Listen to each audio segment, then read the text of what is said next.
Here begins the fourth and final episode of my Pencast conversation with Mr. Tony Smith, CBE, former Director General of the UK Border Force, now Managing Director of Fortinus Global, and Chair of IBMATA. Yeah, exactly. And again, as you say, it's become a political flashpoint. It will be one of the determinants of the 2024 U.S. elections for sure, and undoubtedly very, very important in the UK sphere, as in throughout Europe. I mean, the migrant crisis is an ongoing one, and we may have artificially put an end to it, but it's ongoing. It's still, no one has found a solution.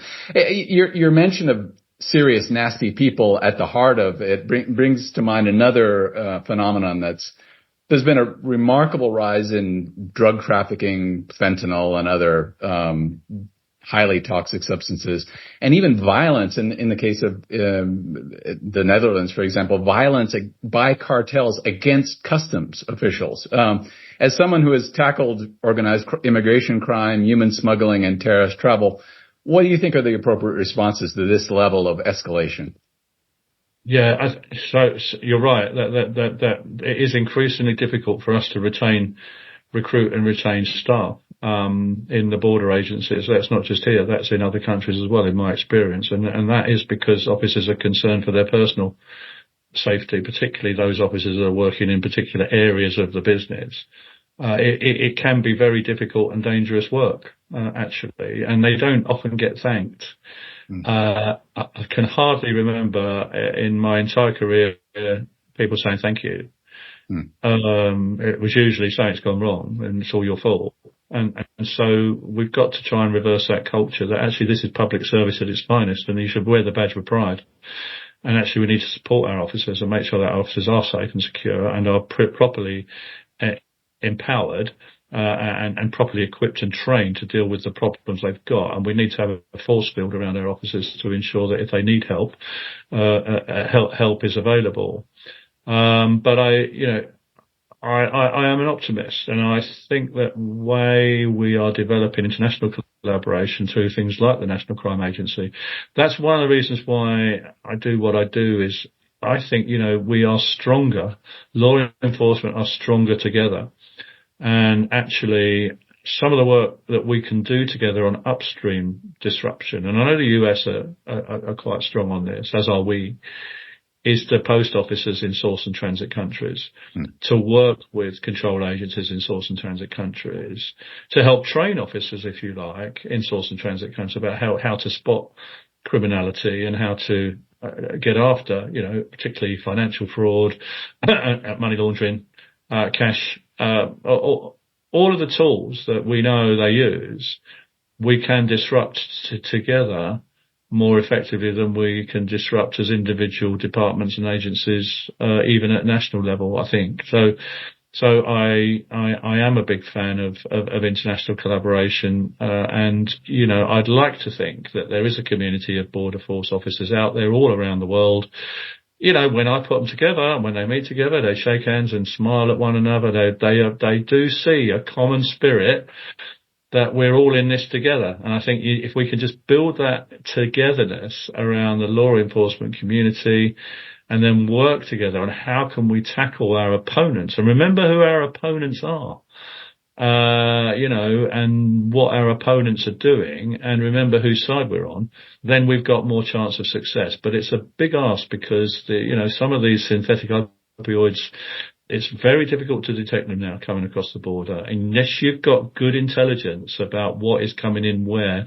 Even in the supply chains, there is mischief. Let's not pretend this is going to be easy for border agencies. And I said at the top of this, there's always another problem around the corner, and all we can do, I think, is to pool our very best experts and resources together to identify and spot trends, and let's see how we can work together to stop the illicit trade of drugs. Drugs is the heart of a lot of things. I mean, drugs is a terrible. I'm not talking about soft drugs. I'm talking about like the importation of hard drugs and dangerous drugs like fentanyl, opioids, cocaine. This sort of stuff is really damaging to societies. There's lots of evidence. You don't take that from me. There's lots of evidence out there by experts about how this can destroy communities and how it's exploited. That destruction is exploited by criminal gangs in countries to exploit people.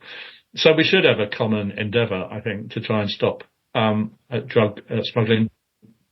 And as well as human smuggling. And that's just one of the things that we hope we can, in some small way, at IBMATA, we can help with. Yeah, and raising the profile of customs. In many of my conversations for this podcast, I've had people say, look, we're being asked to do more with less, fewer and fewer resources and more challenges. And that celebration of public service at its finest. I mean, at the end of the day, you folks are the ones, and your colleagues who are still on the front line are the ones that are protecting our societies from these pretty serious threats. And at the same time, asked to move things along as quickly as possible, to do more with less and so on. So it's a balancing act, but the world needs to be more cognizant of the vital role that customs and border management and more broadly, plays in their safety, as well as their, financial security. To look at for a moment the new EU Customs Data Hub and EU Customs Data Authority. I'm going to read just one of the documents that sort of helped to trigger the development of this new hub and authority. Is raised concerns that the EU's customs union is burdened by fragmented digitalization, suboptimal coordination between national authorities, and overall complexity, leaving traders with high administrative compliance costs and criminals with opportunities to commit fraud.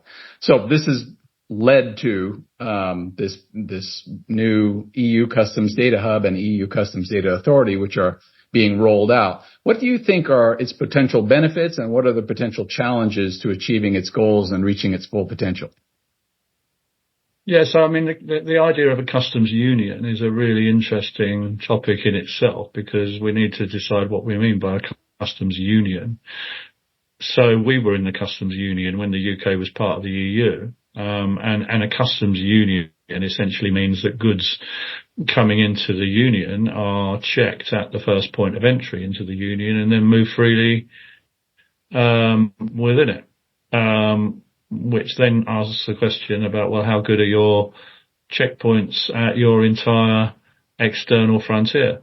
And how much can your those countries that sit within your customs unions trust those checks are secure enough? And the EU external border is an extremely complicated arrangement of a number of countries, right the way around the eastern front, down to the Mediterranean, where there are numerous border crossing points that aren't all the same. They're different in terms of their capabilities and their strength and whatever. That encourages countries within the Union, for example, the Netherlands, Germany, to do more customs checks themselves on EU movements of goods, because they are concerned that although the political hypothesis is that these goods are perfectly valid and legal and legitimate, actually we have had instances of horse meat being imported through Moldova into, southeastern Europe and then circulating freely, and could find its way onto the supermarket shelves in Germany disguised as pork. So what are you going to do about that? So the more forward-thinking ideas on customs is, rather than have everybody filling out a customs declaration for every item, is to give customs agencies access to supply chain data. In other words, if you are a major freight forwarder, you must have a system which has all the information on it that customs would need. Why can't we open that up to government? Why would, if you are a regular importer and exporter, you get fed up with all your goods being stuck at the border anyway, which quite often happens on the EU border. If you could get that data into a customs data hub, what's the quid pro quo? And I think that tends to lead to a two-tier system where you are encouraging traders to share supply chain data in return for a faster passage through the border or an easier passage through the border. That kind of works in some places. So there's things like the authorized economic operator, AEO schemes, and there's AEO plus and AEO plus plus, where some of the big companies can get that sort of status where we won't stop your trucks at all, provided we know they're your trucks. And we will inspect you every 2 or 3 months or so to make sure that you're moving legitimate stuff. And we won't necessarily do that at the border. We can do that at your warehouse. We did a lot of this on the Northern Ireland border, for example, where the huge problems after Brexit on determining how do you build a border that's not a border, because we can't have a border in Ireland. It's just simply politically not viable. But we do need to know what goods are going into Northern Ireland and then moving south into the EU without having a border. So there are other ways of doing customs, but a lot of it is contingent upon getting the right data, the right information from the importers and the exporters. So my hunch is that whoever's building the EU customs hub, their first exam question will be, how are you going to get your data? Where are you going to get your data from? How good is your data? And how will that help you in your mission? Because your mission is actually to have a secure external border and no internal borders. And unless member states are absolutely confident that the EU customs hub works, there will be a temptation for individual member states' governments to continue to conduct checks within the union. And I expect they'll continue to do that. Yeah, again, you have to take into account a political union on the one hand, and then economic and physical realities on the other. And the EU sounds like a brilliant idea in many ways, but the actual practicalities as you go out to certain regions of the EU are trickier, aren't they? Yeah, absolutely. What is your position on the application of biometrics, contactless travel, and the use of data to support this, both for customs and immigration purposes? And not to mention the use of AI to facilitate and accelerate these processes. So, what's your initial impression of that? So, I'm a big fan of biometrics. That's one thing that we do cover regularly in our conferences. Back in the day, when I was checking your passport, I just had to look at the photo and see if it looked like you or not. And I mean, let's be honest, who looks like their passport photograph, particularly if your passport's a bit old. So facial recognition has absolutely transformed the way we do borders. We move, I think, more people through the e-gates at the UK border than any other country does in the world. And that relies entirely on biometrics and the capability to open the chip on the passport and cross-match the digital image with the live image. So you can't mess about with that, really. And you've got algorithms that are really, really good, much better than a manual inspection.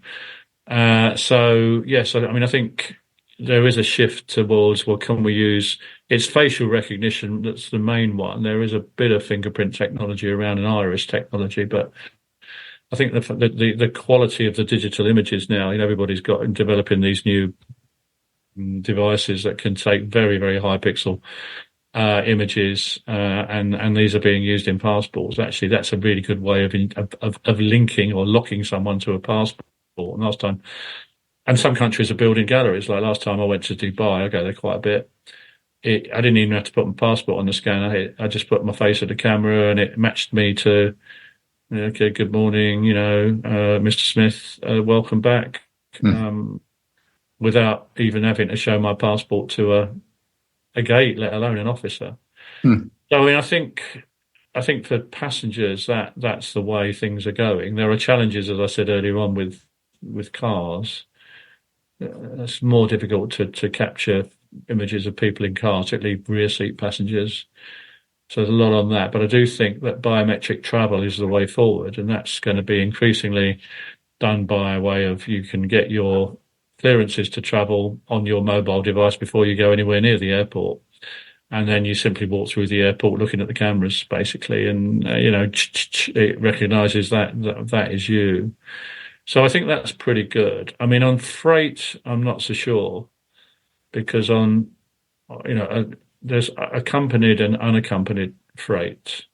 An awful lot of the freight arriving, the big freight arriving in borders is unaccompanied freight containers, etc. I mean, that's where the AI, I think, is coming in, and I'm really interested in what we're going to hear in Miami. But I do know that a couple of our members of IBMATA have invested in scanning technology that actually see through a container and identify the objects in it, and then use artificial intelligence to say, well, we know exactly that that's a bag of coal, and that's a bag of cocaine. I'm really interested in seeing that, but I do think that there is a huge amount of work going on in Silicon Valley and some of these, high tech companies to improve the quality of scanners, which does make the job of a customs officer much easier, because you don't have to go out and in a busy lane and stop and search every container. It can take a team of officers half a day to unpack a container and repack it. So that's not a great way of doing it. So I think there's a lot of technology out, and I say biometric technology, but I do think scanning technology overlaid with AI and networking capabilities, so that you can network your various ports of entry into a single cell where somebody somewhere centrally is monitoring all this stuff coming into your country, is the way it is going. It's not there yet. Different countries are at different stages of development, and that's what makes IBMATA so fascinating. Is that everywhere we go, we find out some other country's doing something that no one else is doing yet. And we do go, go to the Middle East. There's a huge amount going on in UAE, in Dubai, in Saudi that you wouldn't get to hear about unless you came to one of our events down there, probably, where technology is really good. But that's not to say there aren't things going on in other countries, and a lot of our members are, they're transnational companies like, Amazon and S2 Global and Rapiscan. They're operating in countries all over the world. So they're constantly, they've got international teams that are constantly monitoring what's going on. But I mean, I think there is no denying that technology is going to be the future for the border, but it doesn't mean to say that we're going to do away with the officer. We have a lot of really interesting discussions at our events about the future border officer or the future customs officer. What will they look like? What skills will they need? What tools do they have in their toolbox? I mean, I didn't have very much of a toolbox when I was an officer, but I've got some fantastic tools now that are available that they can use, handheld devices and God knows what else, even Google glasses, all of these things that can give you so much data very, very quickly on what you're dealing with. But you still need a good guy to stop a bad guy, I think. And so it's how you're officer of the future, and they don't really want to be doing routine tasks anyway. They're quite happy for people to walk through an automated gate if they know that they've been properly screened and checked, and that's where technology can help. But there will always be mischief. There will always be trouble. People trying to cross borders to break things, and I think they're more interested in that game of cat and mouse and being able to identify where the real trouble is and getting after the villains and the smugglers and the crooks and the miscreants. That's really what makes a border officer tick. That's why they do it.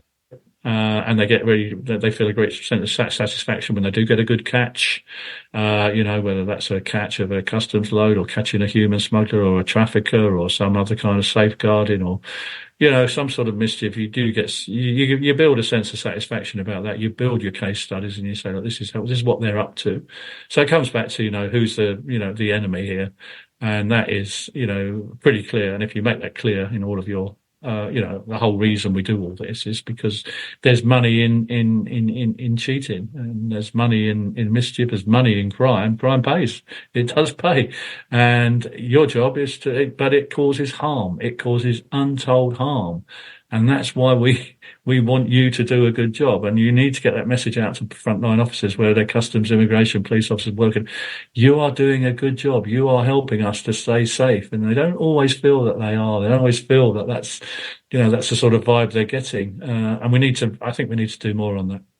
Yeah, and again, it's so often the case that they feel that the only feedback they get is complaints about slowing things down or spoiling my holiday or whatever, and that's But yes, coming back to AI and big data, there'll be wonderful helpers and handmaids, but they should not be the master, right? I mean, that's obviously the thing to avoid, and ultimately, no machine in the world has the heart and the ethical framework that a human being does. So that's a very good balance to strike. Last major question. You're a regular commentator on border and aviation security for the UK and international news. You chair international conferences, as we've heard, and expert panels on various aspects of border control. You consult with senior officials and ministers in the UK and various other countries abroad, Australia, Malaysia, Canada, and so on. So you were exposed to and asked about a wide range of border and immigration issues. Are there still some key questions in the current debate that you're still uncertain about, uncertain where you stand, unsure what the right answers are? I think for me, it's the international context. And the best borders you will find are those where you have a very good relationship with your neighbour. And the harder the border is, it's because the neighbours are more hostile. And so I think there's something about how do we build a more global, collaborative framework, if you like, or alumni of consortia of friendly countries. A bit like the UN, I suppose, in some respects, a bit like the UN Security Council. But there isn't a World Borders Organization. There's a World Customs Organization, but that's not the same thing. And, one thing that worried me recently, which I spotted just recently, actually, at our last event in Dubai back in the last year was, we had presentations from different countries talking about how we're going to do away with passport stamps. Everything's going to be captured on a computer when you scan your passport, so we'll know when you entered, we know when you left. But then I said, well, who will know when you entered and when you left? And it'll just be you. So the US will know who's entered and who's left the US, and I will know who's entered and left the UK, but I won't know who's entered and left the US or how long they stayed there or what they got up to there. We used to read the passport. And look through the stamps. And if you look at the 9/11 report, IBMATA was one who stuck a postage stamp, I think, over one of the stamps in his passport because he didn't want officers to know that he'd been to that country. The passport is a very valuable tool for lots of things, and to assume that we can just do away with it, you could if you had a global system of international travel. So I could tell where you'd been. If the first time you turned at my border, I could say, well, actually, you've been refused a visa, to go to Canada or something. Where, they used to write little numbers in the back page of a passport. We were trained on this. I could look at the back of a passport, and if there was a US reference number, I knew you'd been refused an American visa. I mean, I wouldn't know now with these new systems whether you'd been refused an American. That would give me cause to stop you, to ask questions. Have you ever applied to go to America? And I might find after subsequent inquiries with America that actually you've been deported for drug smuggling or something. It's that international intelligence that I worry about. I don't think we've thought beyond our national borders. We haven't thought about an international framework where data can be shared more widely to mitigate threats, unless you go down the road of a political union like the EU or something, which I don't think most people want to do. So how do you retain your national border, but at the same time get information and data about people who've not been to your country before, but might have been up to mischief? We've only really got Interpol. I say only, to be fair to them. They do a fantastic job at Interpol. But Interpol do not carry lots of data. I would not know, for example, if an axe-murderer from Texas, turned up at my border and got in and chopped up a baby in London, and then everyone would say, well, why didn't you know he was an axe-murderer? Because no one told me. There's nothing in his passport, and I haven't got access to the US watch list. It's still a criminal system. And unless there's a red notice or a green notice about him on Interpol, I wouldn't get him. So there is some questions for me about international data sharing that haven't been fixed. But I guess that's politics as much as anything else. But that's intriguing, I think. Well, it sounds like the World Borders Organization is your next project, right? With all your free time, you should be able to launch that in a couple of weeks. Well, there's always something to do anyway. Oh, absolutely, absolutely, and always, as we've said, constantly morphing. Just when you think you've got a grip on it, it shifts shape and becomes something else. This has been a great conversation. Thank you so much, Tony, for sharing a few of your experiences, insights, and unique perspectives from your decades of high-level work in the world of customs and immigration. It's been a pleasure. Thank you. This concludes the fourth and final part of my Pencast conversation with Mr. Tony Smith, CBE, former Director General of the UK Border Force, now Managing Director of Fortinus Global, and founding chair of IBMATA. Join us soon for another conversation with customs trendsetters and forward thinkers. Thank you.